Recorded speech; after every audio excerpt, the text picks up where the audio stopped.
et qui occulte un peu les vraies choses. Je crois, on va s'acheminer vers le final. Je crois, Jacques, si tu voulais te dire, peut-être on va demander à chacun d'entre vous de nous dire quelques mots de conclusion. Et j'en profite pour vous dire, pardon, que je devrais mettre ça sur le chat et on va le mettre, c'est que appel à initiative, c'est-à-dire qu'on a besoin, on a construit sur le site à la fois une page de présentation de ce qu'est la philosophie de ce qu'est notre philosophie que maintenant on partage. On a démarré ce truc là aujourd'hui, on veut continuer, mais on a besoin de vous pour avoir des exemples et on voit là que la richesse c'est justement le maillage. Voilà, j'arrête là.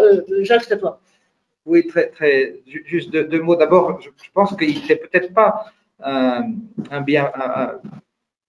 un grand désordre qu'il n'y ait pas d'instruction du ministère de l'Intérieur, parce que la culture de la gestion de crise de tous les ministères en France, qui est plus ou moins développée selon les domaines, mais elle existe un peu partout, mais elle est toujours basée sur l'idée du normatif, c'est-à-dire on va donner des instructions. Or, Madame Lebrun, vous avez extrêmement bien dit, ce qui se passe dans un territoire n'est pas standard, ça dépend du territoire, par définition. Et donc, il faut laisser une grande marge de manœuvre, et ça, malheureusement, l'État français ne sait pas bien faire ça. Donc, peut-être que finalement, c'est un bienfait que ce soit relativement vierge, mais il faut agir vite.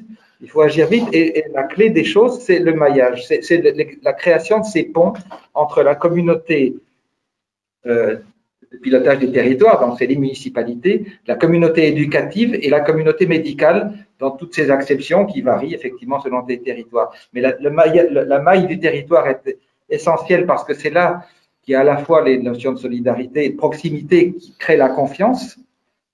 On a besoin des médecins parce qu'on parle d'une crise de santé publique et donc il y a un discours à construire et on a besoin de prescripteurs pour porter cela au sein de la population parce que ça ne peut pas être fait plus par quelques volontaires. Il faut sensibiliser des millions de gens. Et donc je reviens aussi sur la question du vaccin. Le discours qui est porté dans les familles et par les jeunes peut être extrêmement puissant s'il est bien organisé.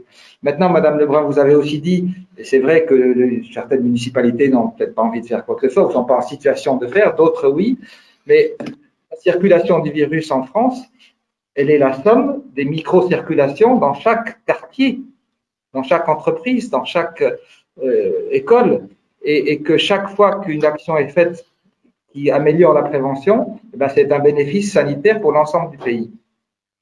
Voilà, et donc ça, c'est extrêmement important. Et je pense que ce qui est urgent, c'est de mobiliser là où c'est possible. Et la création de ces ponts entre les communautés pilotage politique local, de communautés éducatives et de communautés médicales, c'est quelque chose qui n'est pas si difficile que ça à faire. Après, ça peut marcher plus ou moins vite, mais je pense qu'il y a une grande urgence à lancer ces pontages, ces maillages au niveau local.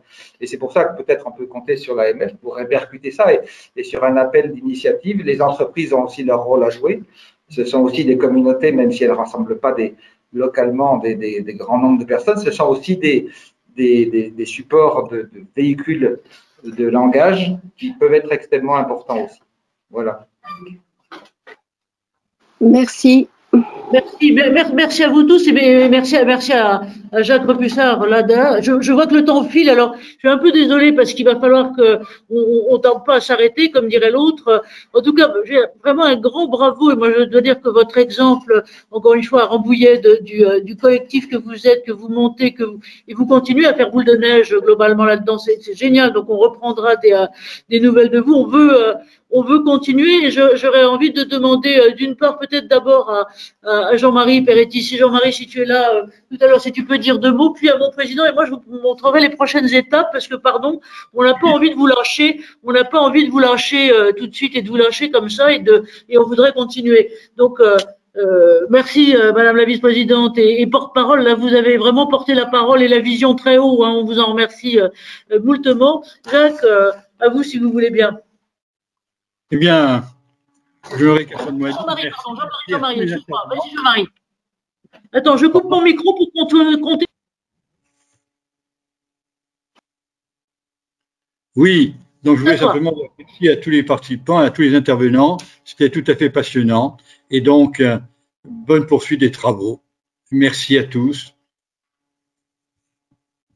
Eh ben, merci à toi et merci. Et donc, c'est du boulot, si je peux me permettre, pour les prochaines promotions de l'ESSEC Innovation Managériale. On est, si je peux me permettre, en plein dedans. Hein.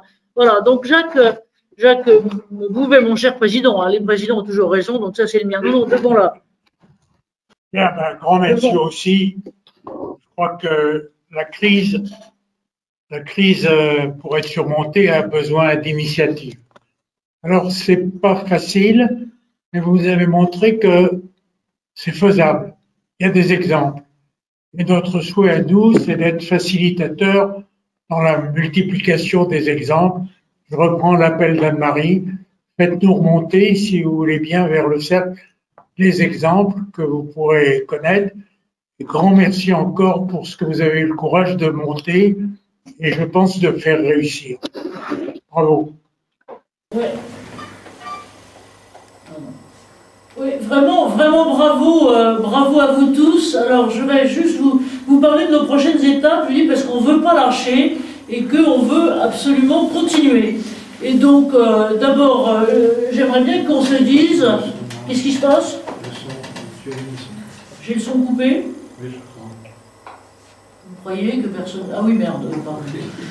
Excusez-moi, mon son a été coupé, je suis désolée, voilà, je suis troublée, vous me troublez. Oui, donc je disais que on aimerait bien se retrouver les mêmes et peut-être aussi faire un point d'étape justement avec Rambouillet, peut-être dans quelques semaines, dans quelques mois pour voir comment vous évoluez. En tout cas, merci, un grand merci là-dessus. Alors, nos prochaines étapes et nos prochaines étapes. Donc, la première, c'est de continuer, alors bougez pas, c'est bon son. La première, c'est de continuer sur résilience Covid, et donc sur à la fois résilience et Covid, et au-delà du Covid, on espère un jour. Donc, on a besoin de vous. Appel à vos idées, merci Laurent Madec, hein, j'ai bien vu ce que vous nous proposez, on va regarder le chat d'un peu près avec toutes vos propositions. C'est vrai que moi j'ai un peu de mal de temps en temps à faire des choses, et puis on va aussi continuer, nous le cercle, hein, je vous rappelle, on a deux missions, on a une mission en interne avec nos membres, et on remercie à ceux qui étaient au bout du fil. J'ai vu que Pierre Colonna était là, j'ai vu donc à PHP, j'ai vu que Renaud était là, Guillemette Latcha et autres, merci. Un grand merci à vous tous, Lina, Gentile et tout un tas de monde, mais on a aussi comme vocation de rayonner au-delà pour aider à porter justement les bonnes pratiques et les bonnes idées de ce que vous faites. Donc nous, dans nos dadas, on en a deux qui vont surgir, je vais dire, en janvier. On en a un sur les lanceurs d'alerte, et vous savez que aussi d'ailleurs que la question par exemple des lanceurs d'alerte aux États-Unis a complètement changé du fait de la pandémie du Covid. Et donc la réglementation est en train de changer. Au 1er janvier, on en aura une autre. C'est une obligation sur toutes les organisations professionnelles de mettre en place des dispositifs. Donc on fera un point, encore une fois, avec les SEC, hein, et cette chaire, la chaire de Jean-Marie et de David Autissier, qui ne pouvait pas être là ce soir, sur cette question-là, c'est le 14 janvier. Et où on fait intervenir aussi une vision des syndicats de salariés. Ils n'étaient pas là ce soir, on ne peut pas associer tout le monde, mais on est en train d'essayer aussi de voir avec eux ce qu'on peut faire là-dessus. L'autre qui est lié à ça, et si je peux me permettre, on voit aussi qu'en France on patine, si je peux me permettre, de ce côté-là, c'est du côté des data et du besoin de data pour avancer. C'est vrai qu'on a des systèmes d'intelligence artificielle et autres, mais on a aussi besoin d'autres choses. Voilà, donc vous êtes cordialement invités à ça. On va recréer aussi nos prochaines étapes là-dessus. Et puis pour les membres du cercle, je dirais dire, et pardon là, de révéler largement, mais là ce sont des réunions où on est une vingtaine simplement, interne de membres du cercle. La dernière réunion de l'année sera consacrée à un thème, je vais dire, qui doit être cher ou douloureux pour la moitié de la population, puisque c'est le cancer.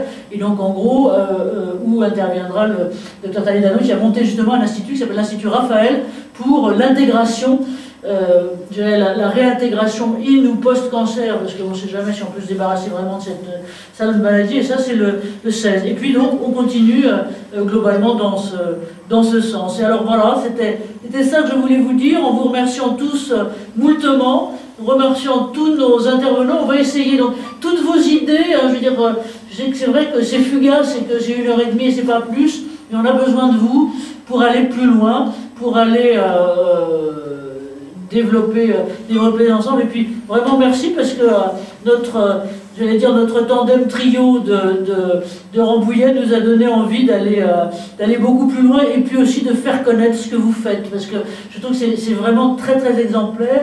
Et vous avez dit deux mots, Guillaume, de ce que vous alliez faire avec les universités, avec la fac de médecine.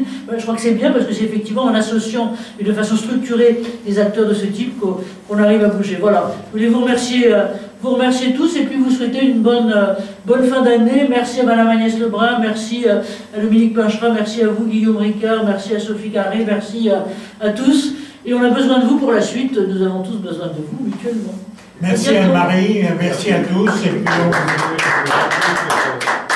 Alors oui, le dernier truc, le replay sera prêt le 14, donc lundi, et on vous enverra le lien, donc replay. Et puis si ça vous dit, je crois que je vous mettrai aussi la revue de presse, parce que c'est toujours marrant de regarder quand même si c'est très superficiel, ce qui est globalement ce qui est là-dedans.